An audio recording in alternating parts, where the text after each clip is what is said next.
नमस्कार दर्शकों, मैं प्रकृति मोहन आपका स्वागत करती हूं हमारे आज के कार्यक्रम जनवाणी में।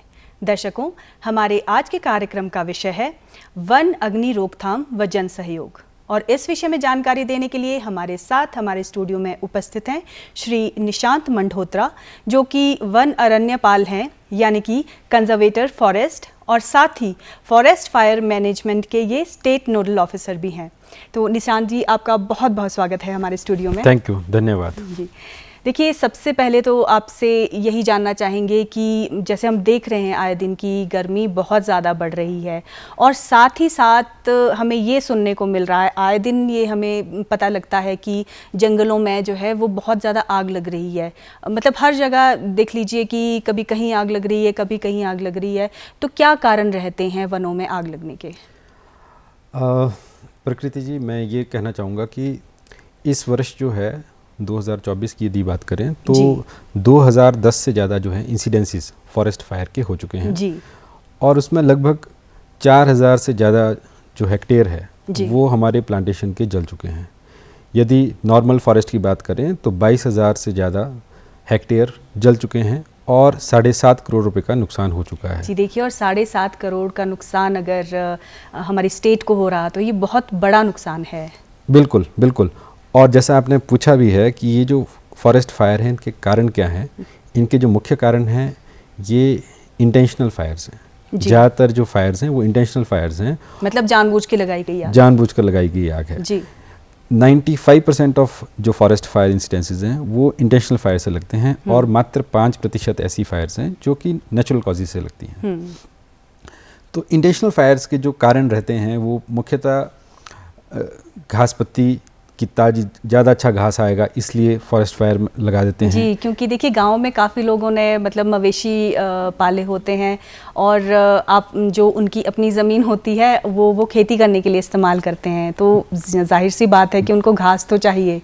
बिल्कुल बिल्कुल। एक्चुअली घासनियों के लिए फॉरेस्ट फायर लगाने के लिए वन विभाग मना नहीं करता है, पर उसके एक स्पेसिफाइड सीज़न है जी। यदि आप गर्मियों के दिनों में आग लगाते हैं तो वो आग जो है वो फैलकर जंगलों में चली जाती है जी। और जंगलों में ना सिर्फ वन संपदा का नुकसान होता है, अपितु बहुत ज़्यादा जो जानवर हैं, हमारे वन्य जीव हैं, उनकी भी जान उसमें जाती है जी। हमारे पास इस वर्ष जो है काफ़ी सारे वीडियोज़ और फोटोग्राफ्स ऐसे आए हैं जिनमें छोटे छोटे पक्षी जो हैं उनको बचाया जा रहा है फॉरेस्ट फायर से जी। तो ये मतलब हमारी जो ग्रीड है या लालच है उसको दर्शाता है कि हम अपने स्वार्थ के लिए जो है इस तरह से आग लगा रहे हैं कि लोगों की या जीवों की जान की भी बिल्कुल भी जी। और जो जीव हैं, देखिए एक तरह से देखा जाए तो जो जीव हैं वनों में रहने वाले, उनको एक बड़ी भयानक सी मौत मिलती है इस वजह से। बिल्कुल बिल्कुल। जो तो बड़े जानवर हैं या पक्षी हैं वो तो उड़कर इधर से उधर चले जाते हैं, पर जो छोटे पक्षी हैं, जो छोटे कीड़े मकोड़े हैं, तो वो असंख्य जीव होते हैं, वो इतनी जल्दी एरिया से बाहर नहीं निकल पाते हैं जी। और ऐसी ही मतलब अगर आप फॉरेस्ट फायर्स की बात करें तो पिछले 10 सालों में 13 से ज़्यादा ऐसी डेथ हो चुकी हैं जो फॉरेस्ट फायर्स की वजह से हुई हैं, ह्यूमन बींग्स की मैं बात कर रहा हूँ। और देखिए, कोई ये तो आपने बताया कि जो इंसानों की वजह से जो आग लगती है, क्या नेचुरल कोई कॉजेज़ हैं, प्राकृतिक कारण? प्राकृतिक कारण में मैं कहूँगा कि लिटरेचर में ऐसा हमारे पास दिया गया है कि पत्थरों के आपस में बजने से चिंगारी उत्पन्न होती है, या बांस के आपस में आने से बजने से चिंगारी उत्पन्न होती है, उनसे भी लिटरेचर में कहा गया कि फॉरेस्ट फायर लगती हैं। पर जो मैंने खुद अपनी दृष्टया देखा हुआ है वो ये है कि जो अपने इलेक्ट्रिक पोल्स हैं उनसे ज़रूर जो है वो स्पार्क प्रोड्यूस होते हैं, और यदि जो फ्यूल लोड है, जो आजकल घास पत्तियाँ जैसे ज़्यादा सूखी हुई हैं तो वो बहुत जल्दी जो है आग पकड़ लेती हैं और वो भयंकर रौद्र रूप धारण कर लेती है फॉरेस्ट फायर के वजह। तो ये जो जंगलों में आग लगी हुई है, तो इससे मतलब किस तरह के नुकसान होते हैं? मैं कहूँगा कि हमारे जो जंगलों के नुकसान हैं वो 3 तरीके से हम लोग बांट सकते हैं। मान लो एक तो हो गया प्रोडक्टिव फंक्शन जो फॉरेस्ट के हैं कि वो प्रोडक्शन कर रहा है, टिम्बर का कर रहा है, हमारे NTFP जो हैं जो नॉन टिम्बर फॉरेस्ट प्रोड्यूस होता है उसके, उन सब का जो है उनका ह्रास होता है, वो उनका नुकसान होता है। तो जो प्रोडक्टिव फंक्शन है, जो NTFP आपके निकलने हैं या आपने जो पौधे लगाए हैं छोटे, वो जलकर राख हो जाते हैं, जिन्होंने बड़े होकर बड़े पेड़ बनना था 150-200 सालों में, वो सारे जलकर राख हो जाते हैं। प्रोडक्टिव लॉस हो गया आपका। जो आपके प्रोटेक्टिव फंक्शन है फॉरेस्ट के, उनमें भी बहुत ज़्यादा नुकसान होता है। जैसे कि आपको बताया कि सॉइल इरोजन जो है वो फॉरेस्ट ही उसको प्राइमरी रोकता है ना। फॉरेस्ट में जब भी आप बोलते हैं कि कहीं पे बहुत ज़्यादा लैंडस्लाइड हो रहा है तो आप फॉरेस्ट की प्लांटेशन उसमें करते हैं, तो वो आपका बिल्कुल। नुकसान और होता ये है। हमने मुझे याद आता है कि जब हम 6ठी या 7वीं में थे तो हमने अपनी किताबों में पढ़ा था कि जो पेड़ हैं वो भूमि को रोकते हैं, उनको स्थिर बनाते हैं। बिल्कुल बिल्कुल। तो प्रोटेक्टिव फंक्शन में एक तो आपका सॉइल इरोजन वो रुकेगा, नहीं तो वो सिल्टेशन होकर नीचे आपके डैम्स में जाकर भर जाएगा। उसके अलावा जो आपका जो पानी है, पानी को परकोलेट करने के लिए, नीचे जाने के लिए जो है उसमें भी बहुत ज़्यादा ये समझे कि उसकी कमी आ जाती है। वो उसको परकोलेट करने के लिए उतना टाइम नहीं मिल पाता। यदि पानी धीरे धीरे धीरे करके नीचे को बहेगा तो वो रुक रुक कर सोख होकर नीचे जो है ग्राउंड वाटर टेबल को बढ़ाता है। पर यदि एकदम से आएगा तो वो फ्लैश फ्लड की तरह काम करता है। तो वनों के नुकसान से जो है वो प्रोटेक्टिव फंक्शन जो है वो भी उसका नुकसान होता है, नुकसान हो जाता और है। साथ में करेंगे तो इकोलॉजिकल फंक्शन या एस्थेटिक फंक्शन, आप ये देखिए कि शिमला की ही बात करें, आपको यहाँ पे फॉरेस्ट फायर लगती है तो पिछले दिनों जो है वो ऐसा रिपोर्ट आया था बीच में कि लोग सांस लेने में दिक्कत महसूस कर रहे हैं कि पूरे वातावरण में जो धुआं ही धुआं फैला हुआ है और सांस लेने में दिक्कत आ रही है कि मतलब और अगर आप देखें तो पानी की भी शॉर्टेज रिपोर्ट पानी की तो बहुत ज़्यादा किल्लत है। बिल्कुल बिल्कुल। तो ये सारे फंक्शन जो हैं, जो इकोलॉजिकल फंक्शन है फॉरेस्ट के, वो भी हैम्पर होते हैं। तो ये फॉरेस्ट फायर जो है ये आपको तीनों तरीके से जो है प्रोडक्टिव, प्रोटेक्टिव, इकोलॉजिकल फंक्शन तीनों में आपको नुकसान करती है। जी।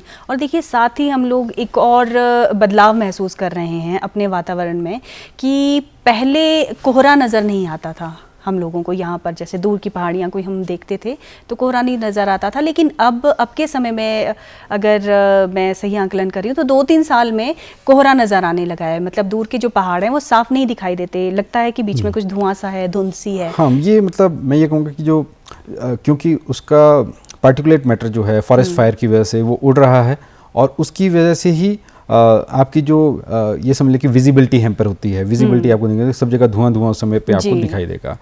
और रिसेंटली कोई न्यूज़ भी ऐसी आई थी कि किसी ने ऐसा रिपोर्ट किया था कि फॉरेस्ट फायर लगी, उससे धुआं इतना ज़्यादा उठा कि एक महिला जो है वो उस धुआं उसके अंदर जा गया, उसके दम घुटने से उसकी डेथ हो गई। तो इस बात को मतलब हमें ध्यान रखना चाहिए कि मतलब हिमाचल प्रदेश जो अच्छी वायु के लिए, अच्छे पानी के लिए, अच्छी हवा के लिए जाना जाता है, तो उनको खासकर जैसे आजकल टूरिस्ट सीज़न है, उनको हम क्या दर्शा रहे हैं, ये हमें मतलब सीख लेने की आवश्यकता है। जी। देखिए आपने हमें बताया कि हमें जो वनों में आग लगती है तो इस साल जो है वो जैसे आपने कैलकुलेट किया है कि 7.5 करोड़ का हमारी स्टेट को नुकसान हुआ है, तो वो किस तरह से आप असेस करते हैं, किस तरह से आप कैलकुलेट करते हैं, मतलब क्या क्या चीज़ें आती हैं कि जिसकी वजह से नुकसान है? हाँ जी, तो हमारा ना ये एक फॉरेस्ट फायर मैनुअल एक बना हुआ है जी। उस मैनुअल में फॉरेस्ट फायर्स जो हैं वो कैसी होती हैं और उसकी असेसमेंट कैसे करनी है यदि नुकसान होता है। तो हमारी फायर लॉस की असेसमेंट जो है 2 बार की जाती है। एक प्राइमा फेसी जो इमीडिएटली जैसे ही फायर इंसिडेंट हुआ उसके बाद आप स्टाफ जो है फील्ड ऑफिसर जो जाके उसको असेस करता है, और ख़ासकर जो प्लांटेशंस हैं, प्लांटेशंस का जो जितना उसमें खर्चा हुआ है उसको और कितना उसका सर्वाइवल परसेंटेज है पिछले कुछ सालों में, उस सबको असेस करके जो है उसके हिसाब से कैलकुलेशन पे आता है जी। यही नुकसान जो है वो इन फिगर्स में रिफ्लेक्ट हुआ है। अभी जो बरसात होगी और बरसात के बाद जो कुछ पौधे उसमें फिर से निकल के आएंगे तो उसके बाद एक रियल असेसमेंट उसकी फॉरेस्ट फायर्स की आएगी कि कितना एग्जैक्ट लॉस हुआ है। तो इसको इनिशियल असेसमेंट कह सकते हैं, और जो बरसात के बाद आएगी उसको फाइनल असेसमेंट हम कहेंगे जी। मतलब निशांत जी की आपने जैसे बताया कि जो लोग हैं, लोग जो आग लगाते हैं 95% उसका रेट है, तो क्या हम लोग जिम्मेदार हैं इस सारे नुकसान के, और अगर हम लोग जिम्मेदार हैं तो हम लोग किस तरह से भरपाई कर सकते हैं इस नुकसान की? देखिए, क्योंकि फॉरेस्ट फायर जो हैं ये पहले तो डिज़ास्टर भी रिकॉग्नाइज नहीं होती थी जी। ओनली 2019 के आसपास ही ये नेशनल डिज़ास्टर मैनेजमेंट प्लान में रिफ्लेक्ट होना स्टार्ट हुआ, और फॉरेस्ट फायर्स की अभी अच्छी खासी मॉनिटरिंग हो रही है हर स्तर पे। भारत सरकार पे भी, ministry of home affair, MOEF, ये सब उसको एसेस करते हैं। तो ये सब हमारी एक सामूहिक जिम्मेवारी है जी। पौधों को बचाना, जंगलों को बचाना, ये हम सब लोगों की सामूहिक जिम्मेवारी है जी। यदि फॉरेस्ट फायर कोई व्यक्ति लगाता है, आप नियरेस्ट जो आपका फॉरेस्ट ऑफिस है, DFO ऑफिस है या रेंज ऑफिस है, उसको आप रिपोर्ट कीजिए। अगर आपके पास नंबर नहीं है तो आप 1070 या 1077 पे SDMA या DDMA पे भी आप रिपोर्ट कर सकते हैं कि फॉरेस्ट फायर लगी है। यदि अब आप बाई नेम बता पाएँ तो आपका नाम हम गुप्त रखेंगे और हम जो है उन दोषियों के खिलाफ जो कड़ी कार्रवाई करेंगे। जी बिल्कुल निशांत जी, क्योंकि मतलब ये हम लोग भी जानते हैं कि ज़्यादातर लोग कंप्लेंट सिर्फ इसलिए नहीं करते हैं कि भाई मैं क्यों बुरा बन जाऊं, मेरा नाम नहीं आना चाहिए सामने, और ज़्यादातर शक यही रहता है कि अगर किसी को ये पता चला कि कंप्लेंट मैंने की है तो सब मुझे दोषी ठहराएंगे। तो थोड़ा ये हमारे ऊपर थोड़ा सा सामाजिक प्रेशर भी होता है। तो आपको क्या लगता है कि इस प्रेशर से ऊपर आकर लोगों को सोचना चाहिए ताकि वनों को बचाया जा सके? बिल्कुल, हम लोगों को, क्योंकि मैंने कहा ये हमारी सामाजिक धरोहर है, हम लोगों को सभी को मिलजुल कर ही ये काम करना पड़ेगा और ये हमारी नैतिक जिम्मेदारी है। बिल्कुल, जो हमारा फंडामेंटल ड्यूटी है जो 51A में दिया हुआ कॉन्स्टिट्यूशन ऑफ इंडिया में, उसमें भी ये क्लियरली मेंशन्ड है कि हर व्यक्ति को जो है ही हैज़ टू प्रोटेक्ट अपने जो लेक्स हैं, फॉरेस्ट हैं, वाइल्ड एनिमल्स हैं, इन सबको हमारी बचाना जो है हमारी मौलिक कर्तव्य है हमारे जो है। बिल्कुल जी, और एक नैतिक जिम्मेदारी है। बिल्कुल, जी बिल्कुल, बिल्कुल। तो इन जो वनों में जो आग लग रही है, इसकी रोकथाम के लिए जो हमारा एडमिनिस्ट्रेशन है, प्रशासन है, वो क्या काम करता है? मैं कहूँगा कि जो फॉरेस्ट एडमिनिस्ट्रेशन है, हमारा जो फॉरेस्ट डिपार्टमेंट है, वो तो करता है कि कंट्रोल बर्निंग लगभग 9000 हेक्टेयर एरिया जो है हमने पिछले साल कंट्रोल बर्न किया था। ये कंट्रोल बर्निंग समझ लीजिए कि इस तरीके से एरिया को जलाना है कि वो इतना फ्यूल लोड उस एरिया में इकट्ठा ना हो। फ्यूल लोड यदि ज़्यादा होगा तो फॉरेस्ट फायर ज़्यादा आसानी से लगेगी। जी, साथ ही साथ फायर लाइन्स क्रिएट करना। सर, इससे पहले हम जानना चाहेंगे कि ये जो आपने कहा फ्यूल बर्निंग, कंट्रोल्ड फ्यूल, ये फ्यूल क्या है? ईंधन जिसे कहेंगे। बिल्कुल। ईंधन, ये किस तरह का ईंधन है जो जंगलों में होता है? मैं कहूँगा कि ये जो आग है, कोई भी आग है, वो 3 चीज़ों के ऊपर निर्भर करती है। जी। एक फ्यूल या ईंधन जिसे हम कहते हैं, दूसरा एयर, ऑक्सीजन जिसको हम कहते हैं, और हिमाचल में तो प्रचुर मात्रा में ऑक्सीजन है। जी बिल्कुल बिल्कुल। और साथ ही साथ जो फायर होगा, जो इग्निशन टेम्परेचर होगा, तो जैसे ही आपका इग्निशन टेम्परेचर या टेम्परेचर हीट जो है वो बढ़ रही है, और फ्यूल लोड का मतलब है घास पत्ती, यदि आप आसपास अभी बाहर निकल के देखें तो आपके इवन जो बान के पत्ते हैं आजकल वो भी इतने सूख गए हैं क्योंकि इतना ड्राईनेस हो चुकी है, बहुत ज़्यादा गर्मी हो गई है। बिल्कुल, बहुत ज़्यादा एक्सेस गर्मी जो है पिछले कुछ दिनों में, खासकर इस सीज़न में देखा गया है कि 40 डिग्री से ऊपर जो है हमारे 6-7 शहर जो है चल रहे हैं हिमाचल के। अमूमन ये देखा नहीं जाता है। जी जी। तो जब ये तीनों चीज़ें जो हैं जब यहाँ पर अवेलेबल होंगी तो फॉरेस्ट फायर लगने के बहुत ज़्यादा स्कोप है। थोड़ी सी भी फॉरेस्ट फायर, थोड़ी सी भी इग्निशन, कोई भी किनलिंग ऑफ फायर जरा सा भी होगा तो एकदम मतलब एक ज़रा सी चिंगारी भी अगर पड़ जाती है इस तरह के ईंधन पर तो आग एकदम से फैल जाएगी। बिल्कुल बिल्कुल बिल्कुल। आप लोग ये मॉनिटर किस तरह से करते हैं कि कहाँ आग लगी है, कितनी देरी में हम पहुँचेंगे और किस तरह से आग बुझाने का प्रबंध करेंगे? हाँ जी, तो प्रकृति जी ऐसा है कि हमारा जो फॉरेस्ट फायर को डिटेक्ट करने का तरीका है, एक तो है फायर वॉचर्स, जो हमने लगभग 1500 के आसपास जो है फायर वॉचर्स एंगेज किए हुए हैं पूरे स्टेट में। वो जो है मॉनिटर करते रहते हैं कि कहाँ पर जो है आग लगी है। जी। उसके अलावा लोकल व्यक्ति यदि वो हमें आकर बताते हैं किसी भी माध्यम से, तो हम लोग इमीडिएटली एक्शन में आ जाते हैं कि आग लगी हुई है। पर जो तीसरा, जो सबसे ज़्यादा इम्पॉर्टेंट अभी जो टेक्नोलॉजिकल एडवांसमेंट हुई है, आप ये समझिए कि forest survey of India satellite के माध्यम से हमारे को मैसेजेस देता है कि सैटेलाइट के माध्यम से वो फॉरेस्ट फायर्स को मॉनिटर करते हैं जी। और फॉरेस्ट फायर के मैसेजेस हमें आते हैं कि जैसे मुझे मैसेज आता है कि जैसे जिस दिन एक्सेस गर्मी चल रही थी तो 200 फॉरेस्ट फायर्स पूरे हिमाचल में चल रही थी जी। तो इतनी ज़्यादा फॉरेस्ट फायर आपकी लगातार एक दिन में एक समय पे मॉनिटर हो रही हैं, तो उनका जो मैसेज है वो SMS कोई भी व्यक्ति, कोई भी जनमानस जो है उसको रजिस्टर कर सकता है और उसे भी अपने नियरेस्ट जो अपना फॉरेस्ट लैंड है जहाँ पर कोई भी फायर लगेगी तो उन्हें भी वो मैसेज आएगा जी। उस मैसेज को क्लिक करने से उन्हें वो जियो लोकेशन उसकी खुल जाएगी और वो जियो जो मैप है अपना गूगल मैप वाला, उसमें खोलकर आप देख सकते हैं कि फॉरेस्ट फायर कहाँ लगी है और वो लोग जो हैं वो अपने एरिया के आसपास जो आकर आग बुझा सकते हैं जी। तो क्या निशांत जी हम ये भी समझ सकते हैं कि जो ये सैटेलाइट है ये हमारी एक तरह से समझाया जाए तो एक आँख है जो कभी पलक भी नहीं झपकती है और हमें निरंतर ये बताती रहती है कि किस किस जगह पर क्या क्या सिचुएशन है अभी। बिल्कुल, ये जो सैटेलाइट है ये बड़ी एफिशिएंटली काम करती है टेम्परेचर डिफरेंस को असेस करके इमीडिएटली इंफॉर्मेशन सर्कुलेट करती है। और एक और चीज़ मैं बताना चाहूँगा, लार्ज फॉरेस्ट फायर जी, ये ऐसी ही सैटेलाइट के अंतर्गत जब वो उसके जो छोटे पिक्सल होते हैं 375 मीटर बाई 375 मीटर का एक पिक्सल होता है जी, जब वो फॉरेस्ट फायर जो है 3 पिक्सल्स पे आती है तो लगभग एक 40 हेक्टेयर का एरिया बनता है। उस 40 हेक्टेयर की कोई भी फायर यदि आती है तो उसको MOEF जो है, जो वन मंत्रालय या भारत सरकार का, वो भी मॉनिटर करता है जी। और यदि वो आग पिछले मतलब 5 दिन में अगर वो कंट्रोल नहीं होती आग लगने के बाद, तो उसको जो है इमीडिएटली उसकी रिपोर्ट जो है हमारे से सीख करते हैं कि आप जो है स्टेट में नहीं कर पा रहे हैं, तो आपको क्या कोई एक्सटर्नल सेंट्रल एजेंसी की कोई हेल्प चाहिए या नहीं चाहिए।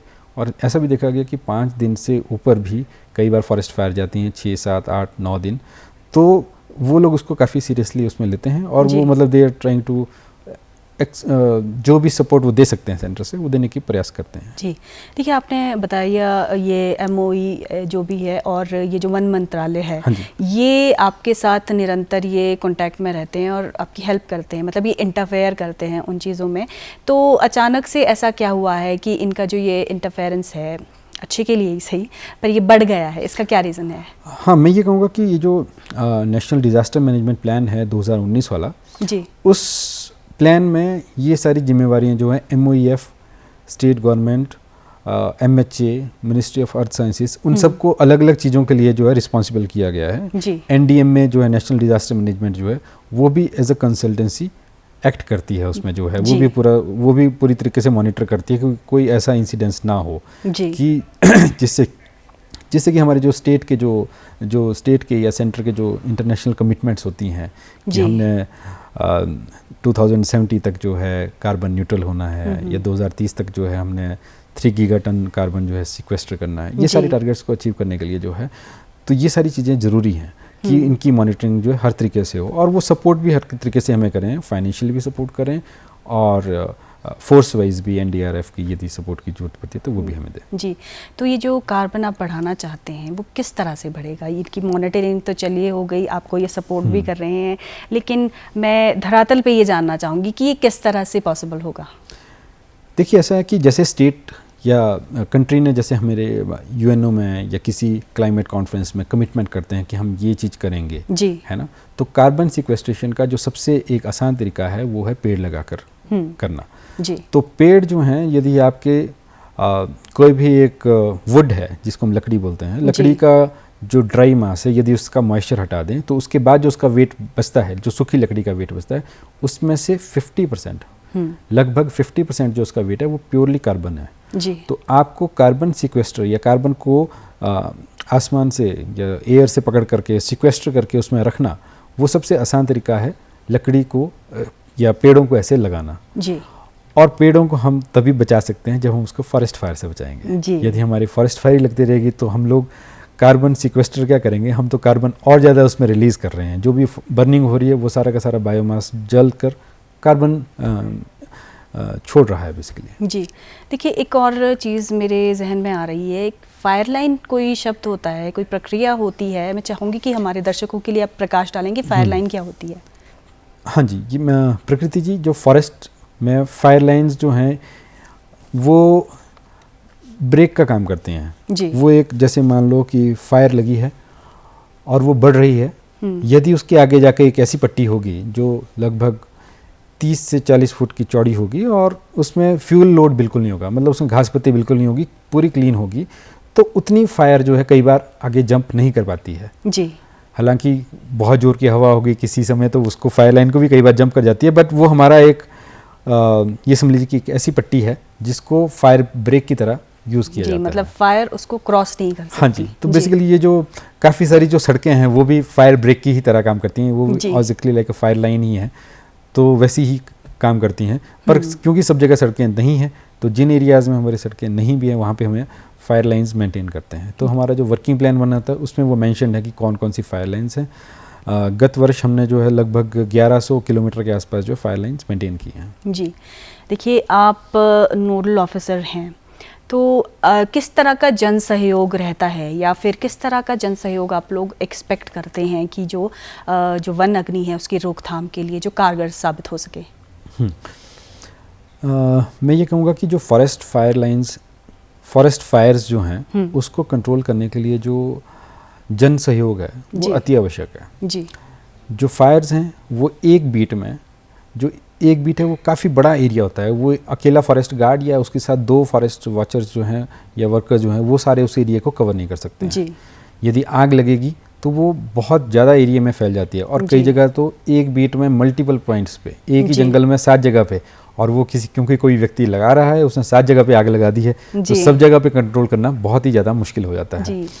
तो ऐसी स्थिति पर गांव के लोगों का सहयोग अति आवश्यक है। उनके बगैर जो है ये धरोहर बचाना असंभव के समान है जी। जो मर्जी काफ़ी सारी टेक्नोलॉजी या आप ये कहें कि अगर एरोप्लेन से आकर आग बुझा लें या और भी कोई और फायर टैंकर से या फायर टेंडर से बुझा लें, पर वो सब जगह पॉसिबल नहीं है और उसकी कॉस्ट जो है वो बहुत ज़्यादा है जी। कॉस्ट जो है बहुत ज़्यादा है। सर कई बार ऐसा हुआ है कि आपके पास लोग कम हुए हों और जो एरिया है जो मतलब आग वाला जहाँ पर आग फैल गई है तो तब आपको आसपास के गांव के लोगों की ज़रूरत पड़ी हो क्योंकि भी इतना मैन पावर हो सकता है कि ऐसा ना हो कि मैन पावर आपके पास ना हो तब लोग आएँ कि आपकी मदद करने के लिए कि जंगलों की आग बुझा सकें। मैं कहूँगा कि हमारे पास काफ़ी सारे लोग जो हैं काफ़ी सारे डिपार्टमेंट्स की सपोर्ट रहती है। फायर डिपार्टमेंट जो है नंबर 1 है, वो मतलब हमेशा हमें फायर टेंडर्स जो है ज़्यादातर जगह पे प्रोवाइड कर देता है, अनलेस उसकी कहीं और जगह पे फायर टेंडर्स ना लगे हों तो ज़्यादातर जगह पे वो सपोर्ट करते हैं जी। पुलिस डिपार्टमेंट हमारे को सपोर्ट करता है इन केस ऑफ कोई FIR लॉन्च करनी है, कोई कुछ करना है जी। मतलब सर जो वन में आग लगाएगा उसकी अगर कंप्लेंट होती है तो मतलब सीधा उस पर FIR लॉन्च हो जाएगी? FIR लॉन्च होगा और जो इंडियन फॉरेस्ट एक्ट है उसकी जो धारा 32 है जी। उसके अंतर्गत फॉरेस्ट फायर रूल्स बने हुए हैं 1999 में जी। उन रूल्स में ये क्लियर बताया गया कि कोई फायर नहीं लगाएंगे फायर सीजन के दौरान, यदि लगाएंगे तो उससे पहले उनको परमिशन ली हुई होनी चाहिए और पूरे तरीके से कंट्रोल करना होगा और उन कंडीशंस की यदि वायलेशन होती है तो उसमें 2 साल की सज़ा का प्रावधान है जी। तो 2 साल की सज़ा जो है उसमें इंडियन फॉरेस्ट एक्ट में दी जा सकती है, रिजर्व फॉरेस्ट में, प्रोटेक्टिव फॉरेस्ट में, सभी में जी। तो लोगों का सहयोग जो है, अगर आप आग नहीं लगा रहे हैं पर यदि आप आग रिपोर्ट कर रहे हैं तो भी काफ़ी ज़्यादा है, और अगर बाई नेम कर पाते हैं तो मेरे ख्याल से इससे बड़ी कोई सेवा हो नहीं सकती है, क्योंकि आपको दोषी को बताना ही पड़ेगा। ये दोषी को जो है सज़ा मिलना आवश्यक है जी, क्योंकि एक को सज़ा मिलेगी तो फिर 10 लोग डरेंगे वो काम करने से। बिल्कुल, बिल्कुल। तो क्या लोगों में ऐसी जागरूकता है कि अगर हम जिंदा रहना चाहते हैं तो हमें पहले वनों को जिंदा रखना ज़रूरी है? क्योंकि देखिए जैसे जैसे तरक्की हो रही है लोग शायद मतलब वनों की सुरक्षा से या इसके महत्व से मतलब थोड़ा दूर होते जा रहे हैं। आपको ऐसा लगता है? बिल्कुल, मतलब आप ये देखिए कि हम लोगों ने जो फील्ड में महसूस किया है, जो DFO भी हम लोग काफ़ी सारे पौधे लगाते थे, स्कूल के बच्चों के साथ भी लगाते थे जी। पर कई बार हमने ऐसे स्कूलों को भी महसूस किया कि उन्होंने कहा कि हमारे बच्चे तो बहुत सेंसिटिव हैं और वो पौधे नहीं लगा सकते और हमारे जो स्टाफ है वो पौधे लगा देगा, कुछ इस तरीके का। पर मतलब जब तक हम लोग ये महसूस नहीं करेंगे कि ये हम सब की वही मौलिक जिम्मेवारी है कि हमें ये करना ही चाहिए, एक पौधा तो बरसात में लगाना ही चाहिए कि ताकि वो जितना हम लोग सांसें ले रहे हैं कम से कम उतना कर्ज तो हमें प्रकृति का वापस देना चाहिए। जी, जी। तो पौधे लगाने चाहिए और उनको बचाने के लिए प्रयास करना चाहिए, खासकर फॉरेस्ट फायर से बचाकर। जी हाँ, क्योंकि निशांत जी देखिए हम लोग कई बार कुछ कार्यक्रम चलते हैं कि बहुत मतलब हम लोग की ट्री प्लांटेशन के कार्यक्रम चलते हैं, हम लोग पौधे लगा तो देते हैं लेकिन फिर वो फॉलो अप नहीं रखते कि वो पौधा ठीक है, सुरक्षित है, उसको पानी चाहिए या कुछ और इस तरह का मतलब हमने पाया है कि ध्यान नहीं रखते हैं लोग, तो वो ज़्यादा ज़रूरी है। वनों में एक्चुअली क्योंकि फॉरेस्ट एरियाज ऐसे होते हैं कई बहुत ज़्यादा इंटीरियर एरियाज़ में जाके प्लांटेशन हम लोग करते हैं, पर क्योंकि जो लोगों के साथ हम लोग मिलकर जो पौधे लगाते हैं वो अक्सर लोगों के रिहायशी एरिया के पास होते हैं या स्कूलों के पास होते हैं। उन एरियाज़ में लगाने का मकसद यही था कि लोग जो हैं जब पौधा लगाएं तो उसके बाद उसके रख रखाव करें या उसको देखें, कम से कम साल में एक बार भी जाकर देखेंगे तो बच्चे को अच्छा लगता है कि हमने पौधा लगाया था और वो चल रहा है जी। और किसी भी चीज़ को आप बढ़ते हुए देखते हैं तो अच्छा लगता है। अच्छा लगता है जी, बिल्कुल जी, बिल्कुल। निशांत जी, कार्यक्रम के अंत में हम आपसे एक संदेश लेना चाहेंगे। मैं दर्शकों से ये कहना चाहूँगा कि जो फॉरेस्ट फायर है ये मतलब एक बहुत बड़ा ये समझिए कि ये अधर्म का काम है, ये एक पाप के समान है, ठीक है।